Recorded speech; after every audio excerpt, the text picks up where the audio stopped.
Thomas Weller, 52 years old, former Delta Force operative, now a senior military rescue specialist. Single father who raised his daughter, Emily, from the age of 3. His daughter was getting married today.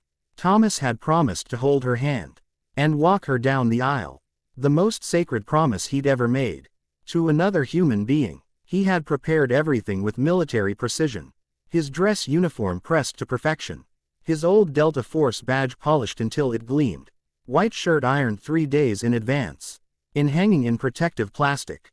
But at 3 a.m. on the wedding morning, his radio crackled with an emergency alert. Tunnel collapse at the Fort Bragg training facility. 12 civilians trapped underground. Critical shortage of qualified rescue personnel. With his specialized training, Thomas held his radio with shaking hands, staring at Emily's wedding invitation, propped against his mirror, then kissed it gently. Forgive me, sweetheart. Being a good father isn't enough today. But a soldier doesn't get to choose when duty calls. Emily kept waiting at the bridal suite, right up until 30 minutes before the ceremony, still checking her phone for any word from her father. The wedding guests began their whispered conversations. Typical military father, always putting his soldiers before his own daughter. I heard he's missed every major milestone. Birthday parties, graduation, now this. Some men should never become fathers if they can't prioritize family. Emily bit her lip hard enough to taste blood, saying nothing to defend him. She whispered to her reflection, if he doesn't come, I'll still stand strong, like he taught me to do when I was little and scared. The chapel was decorated exactly how they'd planned together 6 months ago. White roses everywhere, because they were her mother's favorite. The same flowers from her parents' wedding 25 years ago, before her mother died in that car accident. When Emily was 3, Emily's wedding dress was perfect. The dress her father had helped select. The one that made him cry when she tried it on for the first time. You look exactly like your mother, he had whispered, then touching the pearl necklace around her neck. But you have my stubborn, loyal heart beating in your chest. Now that stubborn heart was breaking, not from anger but from understanding. She had always understood. Her father wasn't just any soldier. He was the man other soldiers called when everything went wrong, when lives hung in the balance, when technical expertise and fearless leadership were the only thing standing between life and death. She had grown up watching him leave for emergencies, school plays, birthday parties, Christmas mornings, graduation day. Each time he would kneel down, look directly into her eyes and say, someone desperately needs me right now. But you're permanently carved into my heart. Have you ever loved someone who was always absent? For others, comment, I understand if you've waited for someone who chose duty over presence. Just as Emily was about to make her entrance alone, her hands trembling as she realized no father would escort her down the aisle. At Fort Bragg, Captain Miller, the man Thomas had carried to safety through enemy fire in Afghanistan, received word from base communications. Weller's daughter is getting married this morning, and he's stuck in this rescue operation for at least 6 more hours. Miller immediately called the old Special Forces team, the Brotherhood, who had served alongside Thomas for over 15 years, across 3 different combat deployments. Gentlemen, we can't replace Thomas as a father, but we can damn sure walk beside his daughter as his representatives. 10 men responded within 20 minutes. Not just any soldiers but Thomas's hand-picked team, from the most dangerous missions they'd ever survived. Together they wore their dress white uniforms, carried their old unit insignia with pride, each man holding a small bouquet of white roses to match the bride's chosen flowers. Miller requested permission from the chapel manager. The civilian hesitated initially, but when he understood the full situation, he stood at respectful attention. Absolutely, gentlemen. I'll personally hold those doors open for you and ensure perfect timing. These weren't random military personnel. They were Thomas's brotherhood, men who had bled together, fought together, saved each other's lives in the worst circumstances imaginable. Sergeant Rodriguez, who Thomas had carried 4 miles through hostile territory with 2 broken legs during the Iraq deployment. Corporal Jenkins, who Thomas had pulled from a burning armored vehicle under heavy enemy fire in Syria. Lieutenant Hayes, who Thomas had given his own reserve parachute to when Hayes's primary and backup both failed. over Somalia Master Sergeant Collins, who Thomas had performed field surgery on, using nothing but a combat knife and medical supplies. During a 72-hour siege, each man carried a story. Each man owed Thomas their continued existence on this earth. Miller gathered them in the chapel parking lot. For final instructions, gentlemen, Thomas Weller has never asked us for a single favor. Not once in 15 years. He saved our lives, got us home safely to our families, and never requested anything in return. The men nodded silently, understanding the weight of this moment. Today his only daughter needs an escort down the wedding aisle. Thomas can't be here because he's currently saving someone else's family from a collapsed tunnel, so we're going to be his hands, his physical presence, his paternal pride, walking her toward her new life. They formed up in perfect military formation. 2 columns, 6 men each. Miller took point position as squad leader. Inside the chapel, restless guests were checking their watches. The bride was about to make her entrance, completely alone, which would become the gossip story for months. But Miller had one critical call to make first, directly to Thomas himself via encrypted radio. Sergeant Major, we have a situation developing at your daughter's wedding ceremony. Thomas's voice cracked with exhaustion and emotion. Over the static, what's wrong? Is Emily safe? Is she okay? She's absolutely perfect, sir. But she's about to walk that aisle without an escort. Requesting permission to fill that role in your place. The radio went completely silent for 45 seconds. Then Thomas's voice came back, barely above a whisper. Tell her that, if her father can't walk her down the aisle, then the men her father saved should do it instead. Tell her I'm watching and I'm proud. Miller smiled with military precision. Roger that, sir. Consider it our highest honor and privilege. Have you ever witnessed someone else fulfill a promise for another person share? A moment when unexpected kindness changed everything. The bride appeared at the chapel entrance, standing alone with perfect posture. No escort beside her. The congregation began their uncomfortable murmuring. Where exactly is her father? How could he miss this? Emily held her head high with military bearing. But before she could take her first independent step, the wedding music stopped completely. The chapel doors exploded open with ceremonial force. 12 soldiers in dress, white uniforms marched through in perfect formation. Boots hitting the marble floor in synchronized rhythm. Eyes forward, faces displaying solemn respect.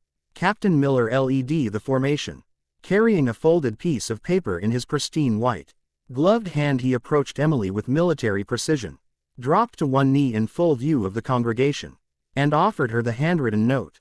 Your father specifically asked me to deliver this message. If your daddy can't walk you down the aisle today, then let the men your daddy saved do it for him. Emily's carefully maintained composure, completely shattered. Tears streamed down her face.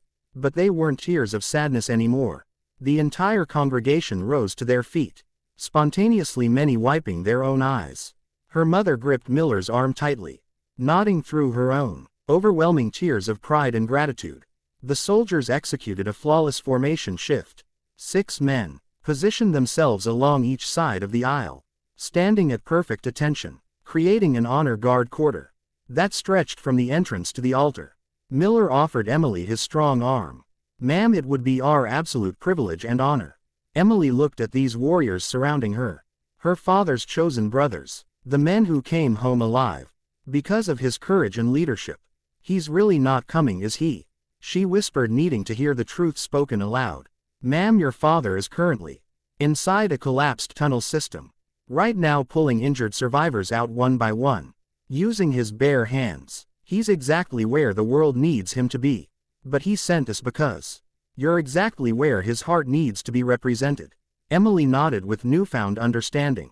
Carefully wiping her tears, she placed her hand on Miller's offered arm. With trust they began the ceremonial walk slowly, deliberately, with profound dignity. Each soldier they passed executed a sharp salute. In perfect sequence, the groom, Marine Lieutenant Morrison, stood at rigid attention as his bride approached. He understood completely. This wasn't just a wedding ceremony anymore.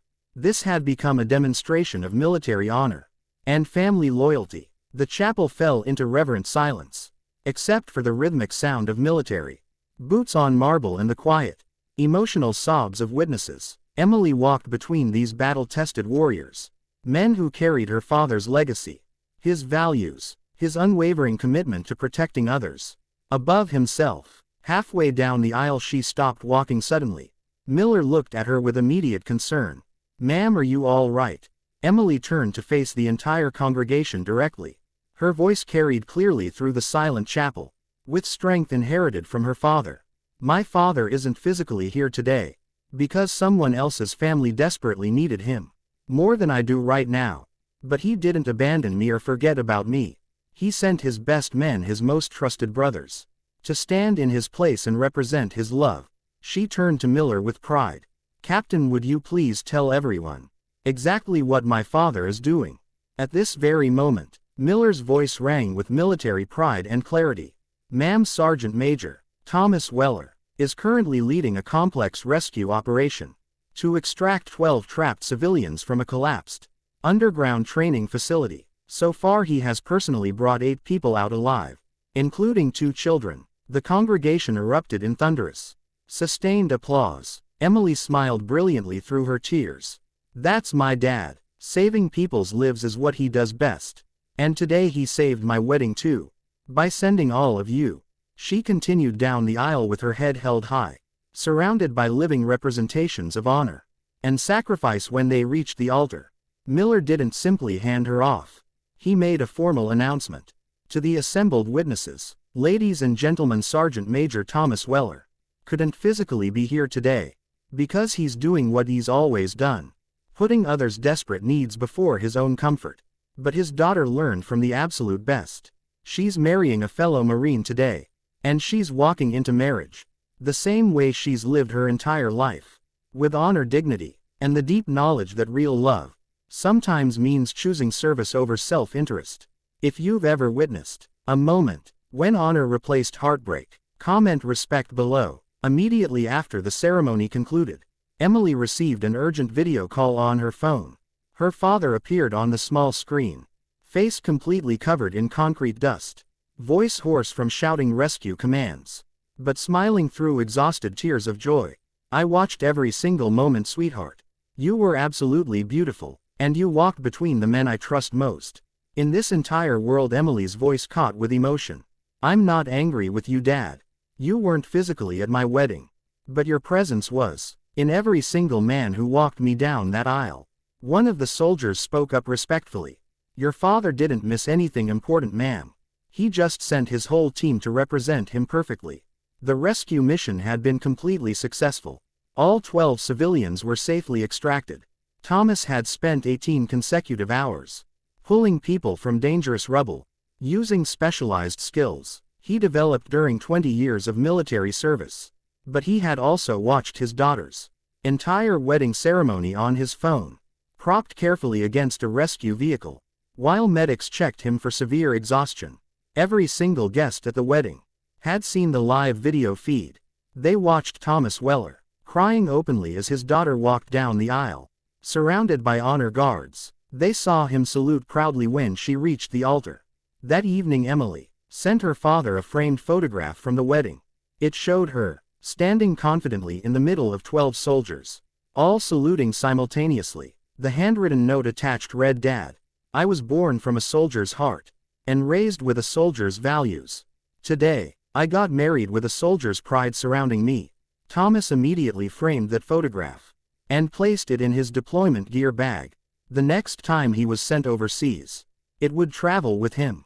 6 months later, when Thomas finally received extended leave, he visited Emily and her new Marine husband. "I owe you a serious apology," he began with genuine remorse. Emily stopped him immediately. "Dad, you gave me something far better than just walking me down the aisle.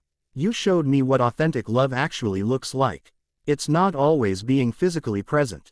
It's making absolutely sure someone trustworthy can be there when you can't." Jake, her Marine husband, shook Thomas's hand with respect. "Sir, I completely understand duty. What you did that day, sending your team to honor your daughter, that's true leadership." Thomas looked at his daughter, now married, now stronger, now fully understanding what he tried to teach her throughout her entire life. Sometimes, the greatest gift a father can give his daughter is showing her That love isn't just about being present. It's about making sure she's never truly alone. Even when you absolutely can't be there. If you believe honor can be transmitted through others, then every story deserves witnesses. Follow for more untold chapters. Some people can't attend the most important moments. Not because they forgot or don't care, but because someone else desperately needs them more. But absence never means abandonment. Because if you live with genuine honor, there will always be people ready to step forward for you. If you've ever lost someone on an important day, but still felt their presence through others, leave a single dot below because we're sharing stories that haven't been told yet. Stories where duty and love aren't opposites. Where sacrifice creates lasting legacy.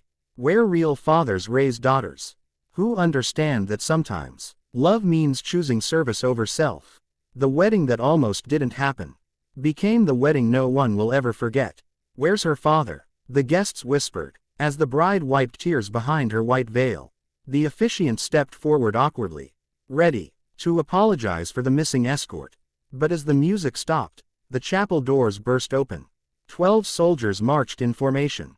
Leading them was Captain Miller, her father's unit commander. He's on duty, but we're here to walk his daughter down the aisle for him.